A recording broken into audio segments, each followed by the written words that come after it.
amigos, bueno, como podéis comprobar, este es nuestro espacio aquí dentro del local. Aquí tenemos una gran barra amplia donde podéis comer, podéis sentaros. Luego aquí a nuestra izquierda tenemos las mesas donde podéis sentaros. Aquí a continuación, aquí tenemos la cocina, ya la hemos mostrado antes. Y aquí tenemos el comedor, donde podemos juntar unas mesas, podemos hacer combinaciones cuando vienen grupos y podemos hacer que estéis lo más cómodamente posible.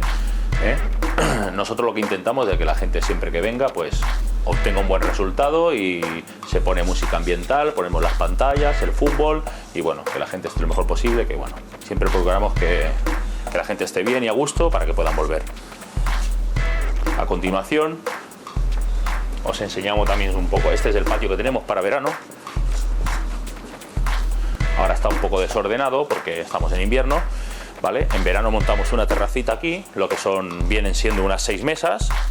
Entonces pues hacemos desayunos, igualmente hacemos al mediodía, hacemos los platitos combinados y luego por las tardes los bocadillos.